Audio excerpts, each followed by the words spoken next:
오늘 이 시간에는 기장에 위치한 가민설원 주지 보현 스님께서 서장 강의를 해주십니다.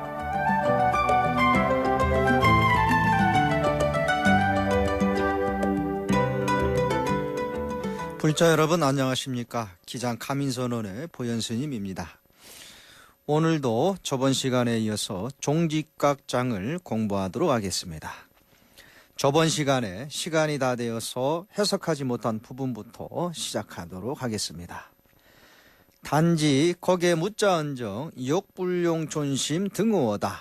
약존심 등호족 경계야 차별이며 불법야 차별이며 정진야 차별이며 구자 무불성화야 차별이며 간단처야 차별이며 무간단처야 차별이며 조정진이 홍난신심하야 불안락처야 차별이며 능지 허다 차별저도 역차별이니 야교제 차병인된 단지 간계무자하며 단지 간 광액도화가 방아도두운 아시천불일수어다. 단지 묻자만을 들지언정 또한 마음을 두어 깨달음을 기다리지 마십시오. 만일 마음을 두어 깨달음을 기다린다면 경계 또한 차별이며 불법 또한 차별이며 망정의 번뇌 또한 차별이며 구자 무불성 화두 또한 차별이며 화두가 끊어지는 것도 또한 차별이며 끊어짐이 없이 잘 드는 것도 또한 차별이며 망정의 번뇌가 몸과 마음을 미혹하고 산란케 함을 만나 안락하지 못한 것도 또한 차별이며 허다한 차별을 능히 하는 것도 또한 차별일 것이니 만일 이러한 병을 제거하고자 한다면 단지 묻자만을 가내야 하며 단지 광액도화가 짐승 잡는 칼을 내려놓으며 말했던 나도 천부천님 가운데 하나이다 라는 말을 가내야 합니다. 대예 스님께서는 앞에서 종직각에게 일체의 분별을 버리고 오직 묻자화두만을 가나라고 했습니다. 여기에서는 다시 묻자화두를 들 때의 바른 마음가짐에 대해서 가르침을 주고 있습니다. 즉 종직각 그대는 묻자화두를 들면서 마음속에 나는 언제나 깨달을 수 있을까 또는 나는 3년 안에 깨달아야겠다라는 등의 깨달음에 집착하는 마음을 두지 말라는 것입니다.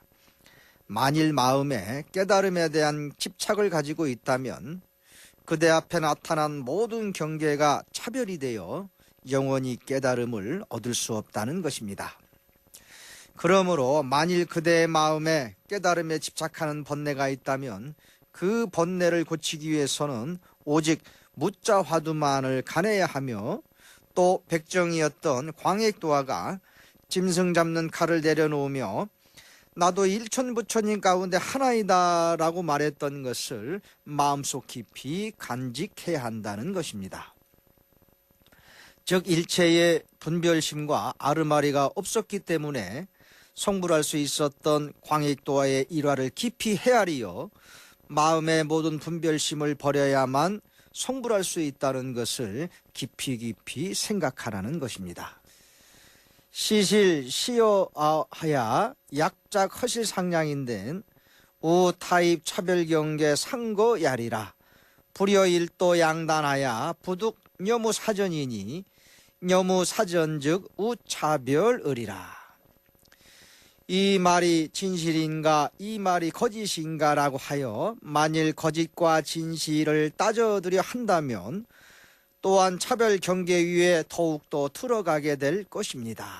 한 칼에 도동강이를 내어 뒤를 생각하고 앞을 생각하지 않는 것만 갖지 못할 것이니 뒤를 생각하고 앞을 생각한다면 또한 차별이 될 것입니다. 대스님께서 방편으로 설했던 광액도화의 일화에 대해 종직각 그대는 이 말이 진실인지 아니면 거짓인지에 대해서 따지는 등의 분별을 다시는 일으키지 말라는 것입니다. 만일 그러한 분별을 일으킨다면 차별 경계 위에 다시 차별 경계가 쌓여지게 되어 더욱더 번뇌에서 벗어나지 못하게 되며 또한 반야의 칼로서 무명의 번뇌를 두동강이 내어 앞뒤의 생각이 끊어진 적정의 경계와는 같지 못하다는 것입니다. 그러므로 만일 그대가 다시 뒤를 생각하고 앞을 생각하는 등의 분별심을 일으킨다면 그것 또한 역시 차별일 뿐이라는 것입니다. 여기에서 말하는 앞의 생각이란 깨닫기 이전에 미혹한 경계를 말하며 뒤의 생각이란 깨달음을 얻은 이후의 경계를 말합니다. 즉 과거와 현재까지 내가 미혹한 상태에 있기 때문에 미래에는 반드시 깨달음을 얻어야겠다는 분별심을 말합니다. 언뜻 보기에는 미래에 반드시 깨달음을 얻어야겠다는 마음이 좋은 뜻으로 보이지만 사실 이러한 생각이 깨달음을 얻는데 가장 방해되는 번뇌가 됩니다. 왜냐하면 자기 자신이 본래부터 부처인 줄을 모르기 때문입니다. 제가 누누이 말씀드렸지만 선문에서는 깨달음의 출발은 자기 자신이 본래부터 부처라는 굳은 신심으로부터 시작되기 때문입니다. 현사운 차사는 한약부득이라 심사루 절하야 불인장엄이라 본래 진정하야 동룡어소에 수처명료하야 객무 흠수원을 현사 종일 선사께서 말씀하시기를 이 일대사 인연은 기한과 약속이 없는지라 마음과 생각의 길이 끊어져서 장엄을 인하지 않는지라 본래 진실하고 고요하여 움직이고 작용하며 말하고 웃음에 가는 곳마다 밝고 뚜렷하여 다시 부족하거나 모자람이 없거늘. 대스님께서 현사 종일선사의 말씀을 인용하여 종직각에게 청정진여자성의 경계와 중생의 어리석은 경계에 대해서 가르침을 주고 있습니다. 이 말은 경덕 전등록에 나오는 말로서 현사 종일선사는 본래 솔붕의전선사와 사용사제의 관계였지만 수행에 있어서는 스승과 제자 사이의 관계처럼 지냈다고 합니다. 현사 종일선사께서는 일대사 인연, 즉 깨달음을 얻는 일에는 기한과 약속이 없다고 했습니다. 즉 깨달음을 얻는 것에 대해 기한을 두거나 연수를 약속할 수 없다는 것입니다. 왜냐하면 중생의 근기가 모두 다르기 때문입니다. 또 깨달음을 얻는 데에는 마음과 생각의 길이 끊어져서 장엄을 인하지 않는다고 했습니다. 장엄을 인하지 않는다는 것은 곧 경전과 조사어록과 같이 거룩하고 화려한 말과 언어로 깨달음에 대해 수식을 한다 해도 결코 깨달음에 가까워지거나 얻을 수가 없다는 것을 의미합니다. 왜냐하면 깨달음의 세계, 즉 진리의 세계는 장엄하여 얻어지는 세계가 아닌 본래부터 장엄된 세계이기 때문입니다. 그러므로 깨달음의 세계에 대해 말과 언어로 장엄할 필요가 없는 것입니다. 깨달음의 세계는 이와 같이 본래 화려하게 장엄된 세계이기 때문에 조금도 부족하거나 모자람이 없는 것이며 또 본래 진실하고 고유하기 때문에 일상생활하는 모든 곳에서 항상 뚜렷하고 밝게 나타나는 것입니다. 여기까지는 본래 청정한 진여자성의 경계를 드러내는 부분입니다. 다음은 중생의 어리석은 경계에 대해서 드러내고 있습니다. 금시는 부르개중 도리하고 망자섭사 섭진하야 처처염착하며 두두개반 하나니 총우죽 진경이 분원하며 명상이 부실이라. 변의 응심 염염하고 섭사기공호려하야 폐목 장청하고 수유 염기하야 선선파제하며 세상이 재생이여든 직변 알랄하나니. 요즘 사람들은 그 가운데 도리를 깨닫지 못하고 망령되이 스스로 일을 겪고 번뇌를 겪고 곳곳에 물들고 제각기 얽히고 매인하니 가령 깨달았다 할지라도 번뇌의 경계가 어지러우며 이름과 모양이 진실하지 않는지라 곧 마음을 모아 생각을 거두고 이를 거두어 공에 돌아가려 하며 눈을 닫고 눈동자를 감추어 생각이 일어남을 따라서 아주 빨리 깨트려 제거하려 하며 미세한 생각이 일어나자마자 곧 막아 누르려고 하나니. 앞에서 본래 청정하고 고요한 치녀자성의 경계를 보였다면 여기에서는 중생의 미혹하고 어리석음을 밝히고 있습니다. 즉 청정하고 고요한 치녀자성의 성품이 항상 뚜렷하고 밝게 드러나서 곳곳에 조금도 부족하거나 모자람이 없는데도 중생들이 그러한 도리를 알지 못하고 스스로 망령되이 분별심을 일으켜서 일과 경계에 부딪히면서 물들고 얽매여 있다는 것입니다. 그러므로 설령 자신 스스로 깨달았다 할지라도 실제로는 번뇌의 경계가 어지럽게 펼쳐져 있어 깨달음의 내용이 결코 진실하지 않다는 것입니다. 그러므로 마음과 생각을 거두어 모으고 이를 거두어 공에 돌아가려는 마음을 억지로 내는 것이며 또 눈과 눈동자를 닫고 감추어서 일어나는 생각을 억지로 깨트려 제거하려 하고 아주 미세한 생각이 일어나도 그 즉시 억지로 막아 누르려고 한다는 것입니다. 즉 중생들이 깨달음에 대해 진실하게 알지 못하면서 자신의 분별망상과 아르마리로 깨달음을 잘못 이해하여 억지로 마음과 생각을 거두고 억지로 번뇌를 막아 누르는 것으로서 깨달음을 얻는 것이라고 착각하고 있다는 것입니다.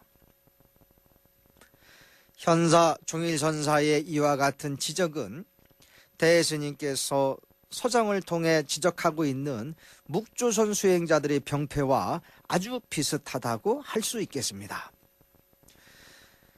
여차 견해는 즉시락공망저 외도며 혼부산저 사인이라 명명막막하야 무강무진이 색이투령이라 도자기강이라 하나니. 이와 같은 견해는 곧 공망에 떨어진 외도의 견해이며 혼이 흩어지지 않은 죽은 사람과 같은지라 아득하고 막막하여 느낌도 없고 아는 것도 없으니 길을 막고 요령을 훔치는 것이라 헛되이 스스로를 속이고 속일 뿐입니다 라고 하셨습니다. 여기까지가 현사종일선사의 말씀입니다. 이와 같은 견해란 바로 앞에서 언급한 중생의 미혹하고 어리석은 견해를 말합니다. 현사종일선사께서는 이러한 견해에 대해서 공망에 떨어진 외도의 견해이며 혼이 아직 흩어지지 않은 죽은 사람과 같다라고 했습니다. 공망이란 공을 잘못 이해하여 아무것도 없는 허무한 상태로 이해하는 것을 말합니다. 부처님 당시에 무아, 즉 공을 이해하지 못한 외도들의 견해가 바로 공망입니다. 또 혼이 아직 흩어지지 않은 죽은 사람이라는 것은 곧 살아있기는 하지만 숨만 쉬고 있을 뿐 죽은 사람과 똑같아서 아무짝에도 쓸데없는 사람을 말합니다. 그러므로 느낌도 없고 아는 작용도 없어서 아득하고 막막할 뿐입니다. 현사종일 선사께서는 이러한 사람을 비유하여 귀를 막고 요령을 훔치는 사람이라고 했습니다. 본래 요령을 훔치려면 요령 소리가 나지 않도록 요령을 틀어 막아야 하는데 반대로 자신의 길을 틀어 막았으니 참으로 어리석은 사람이라고 할 수 있습니다. 마치 꿩이 사냥꾼을 피하려 자신의 머리만 풀 속에 숨기는 것과 같이 아주 어리석은 짓이라고 할 수 있겠습니다. 현사 종일 선사께서는 깨달음에 대해 진실하게 알지 못하면서 자신의 아르마리와 분별심으로 깨달음에 대해 착각하고 있는 미혹하고 어리석은 중생에 대해 외도와 죽은 사람과 같다며 지적하고 있는 것입니다. 자울에서 우는이 진시현사 소가 저병이며 묵주사사의 메인 저 갱자라 불가 부지아니라. 그대가 보내온 편지에 말한 것들이 모두 현사종일 선사께서 꾸짖은 바의 병통이며 묵주손의 삿된 스승들이 사람들을 묻는 구덩이와 같으니 가히 알지 않으면 안 될 것입니다. 대스님께서 종직각에게 현사종일 선사의 말씀을 인용했던 까닭을 밝히고 있습니다. 종직각이 대스님께 보낸 편지에 썼던 여러 가지의 내용들이 바로 현사종일 선사께서 지적했던 병통과 똑같은 내용이고 또 묵주손의 스승들이 주장했던 내용과 똑같다는 것입니다. 그러므로 종직각 그대는 자신이 가지고 있는 병통에 대해서 확실하게 깨달아야 한다는 것입니다. 거와시에 도불용작 허다기량하고 단 행주자와 처에 물령 간단하며 희노애락처에 막생 분별하라 거래 거거하며 갈래 간거에 각득 몰리로 몰잠이 하야 심도 열민시가 변시 당인의 방신명처야 아니라 기치기치하다. 화두를 들 때에 허다한 기량을 전혀 쓰지 말고 단지 가고 머물며 앉고 눕는 곳에서 화두가 끊어지지 않게 하며 기쁘고 성내며 슬프고 즐거운 곳에서 분별을 일으키지 마십시오. 화두를 들고 들며 간하고 간함에 이치의 길도 끊어지고 재미도 없어서 마음이 애타고 갑갑함을 느낄 때가 곧 본인의 몸과 목숨이 놓아지는 곳입니다. 기억하고 기억하십시오. 오늘도 시간이 다 돼서 여기에서 마치도록 하겠습니다. 이 문장에 대한 설명은 다음 시간에 이어서